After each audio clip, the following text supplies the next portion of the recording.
Hello everyone.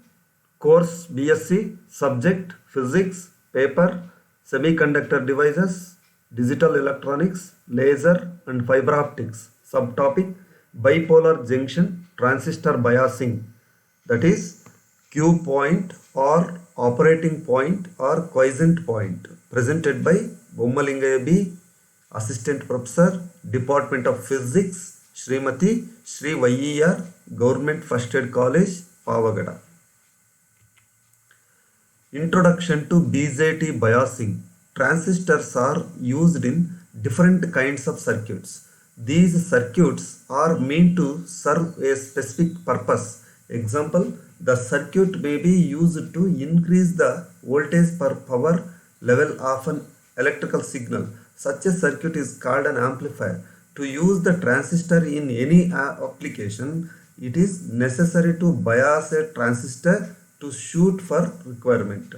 The DC voltages are used to bias a transistor, called DC biasing. So in this chapter we are going to explain the Q point or quiescent point or operating point in the output characteristics of the graph of the NPN transistor. So first of all, we are going to know the Q point. We have to know the DC load line definition. The DC load line is defined as a line on the output characteristics of a transistor circuit which gives the values of IC and VCE corresponding to zero signal or DC conditions. The zero signal values of IC and VCE are known as the operating point or Q point. So here already we have known about the DC load line in the earlier section. So therefore now we are going to know the zero signal values of IC and VCE of the Q point. So here the NPN transistor in common emitter mode. So here the amplifier is given. Amplifier, that means a NPN transistor is given here. Here there is no signal applied to the circuit, and here VBE represents the voltage across the base to emitter or base emitter voltage. IB represents the base current which flows from the signal or audio oscillator or function generator or whatever, and RB is the base resistance. Here there is a base, so here, and C is the collector and E is the emitter. VBB is the battery which supplies the energy to the circuit, and IE is known as the emitter current which flows from transistor to the ground. Here VC is the collector emitter voltage or voltage across VCE, across collector to emitter. Here IC is the collector current which flows from the VCC battery into the transistor. RL is the load resistance. So here the graph is given which is the output characteristics of the amplifier, and then here the red line shows that the straight line, that this is Y is equal to mx plus c, and here this graph is taken from CE amplifier, so we can find the cutoff region at the bottom of the curves, cutoff region, and here this is the active region. This is active region, and also this is the saturation region.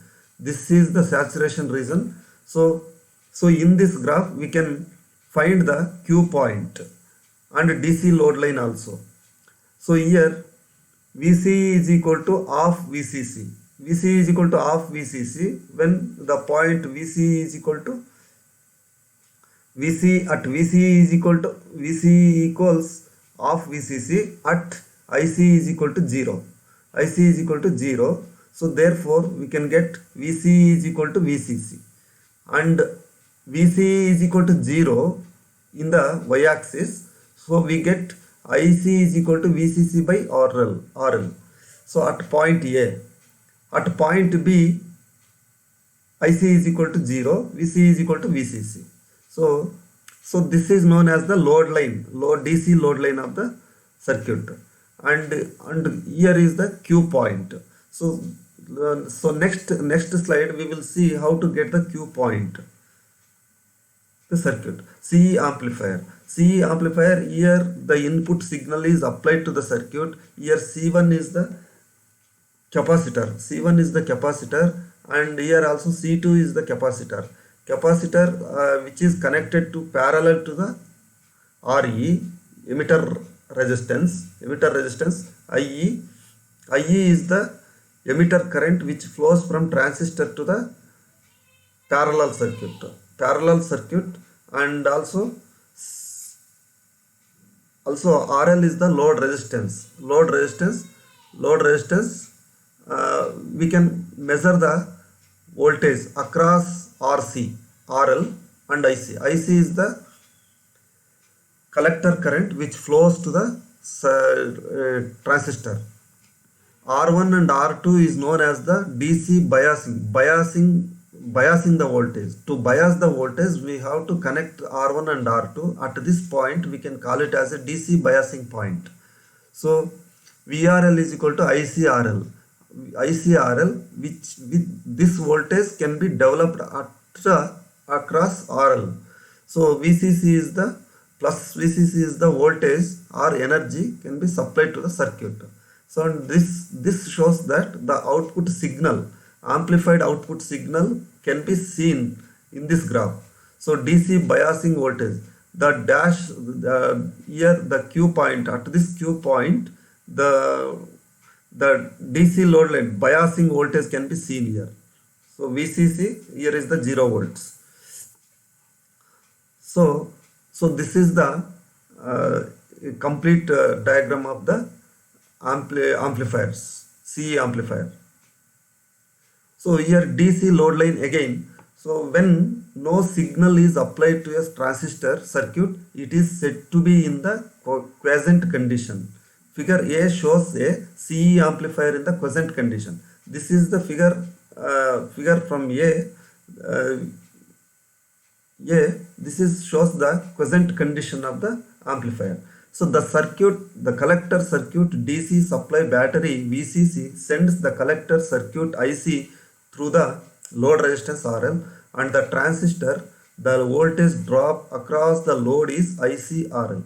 Then the value of the collector emitter voltage VCE at any instant is given by VCE is equal to VCC minus ICRL.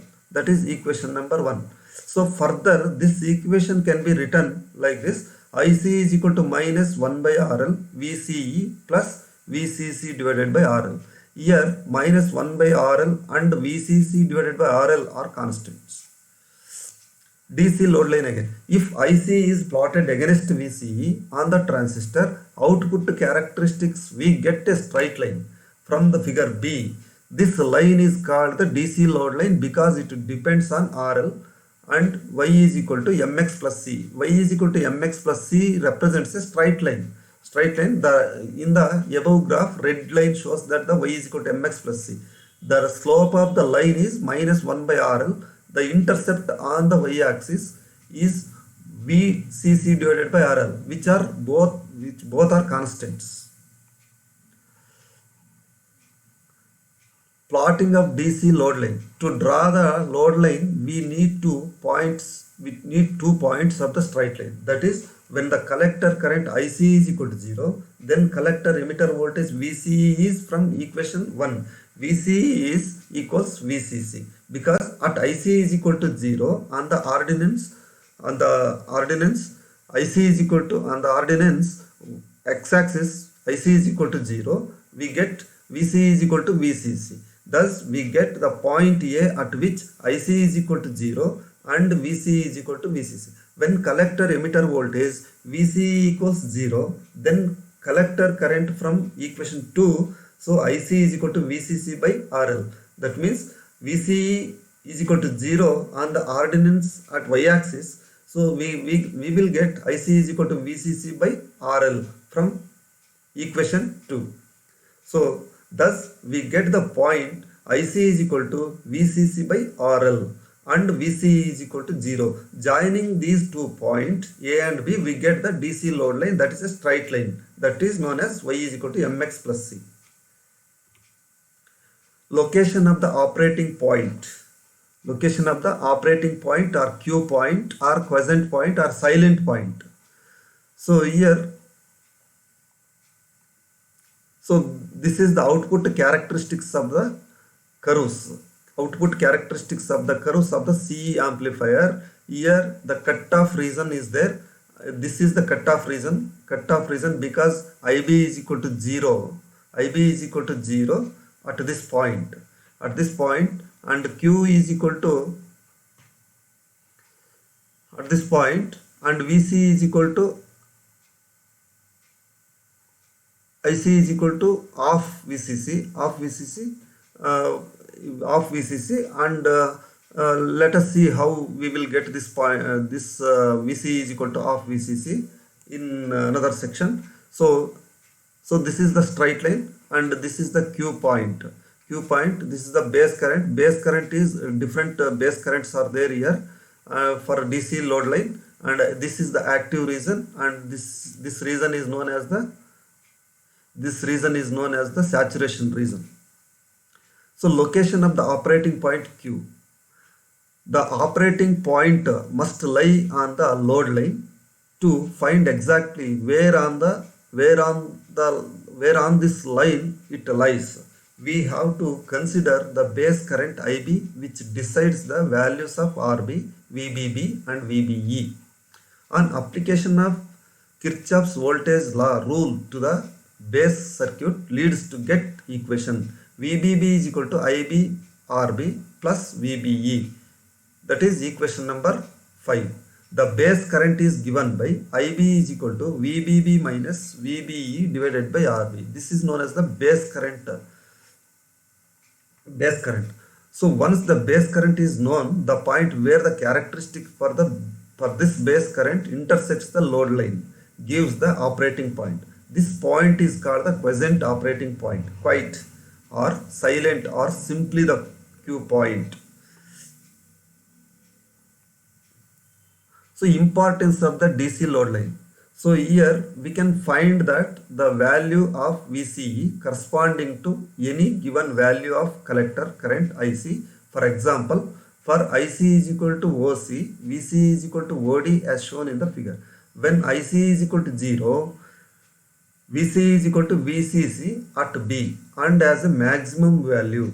When IC as its maximum value, AC is equal to VCC by RC, that is VC is equal to 0. Thus the load line gives the more convenient and direct solution. So here at IC is equal to 0, V is equal to VCC at half of that value. So here IC is equal to 0, then at this point we will get half of VCE, half of the value of VCE. So therefore these 2 points here IC is equal to here at this point, when VC is equal to 0, we will get IC values. At this point these 2 points are added. At this point gives the Q value. So therefore from the above we find that the 0 signal values of IC and VCE, that is the operating point, can be determined from the point where the load line intersects IC minus VCE, characteristic for proper value of IB. Plotting of DC load line with Q point. When a signal is applied, variations of IC and VCE takes place above this point. So this is why it is called the operating point. So in the absence of the signal, the transistor is said to be silent or quiet. So the point is also known as quiescent, silent or Q point. Suppose in the absence of the signal, the base current is 10 microampere, then IC and VCE conditions in the circuit must be represented by some point. On the IC minus VCE, characteristic corresponding to IB equals 10 microampere. The same values of IC and VCE must be represented on the DC load line AB as shown in figure. Thus, the point Q where the DC load line and the IC minus VCE characteristic for IB is equal to 10 microampere intersect is the only point which satisfy both the conditions, and hence is the operating point. So hence for IB is equal to 10 microampere, the zero signal values are VCE is equal to OD volts and IC is equal to OR MA milliamperes at the y-axis.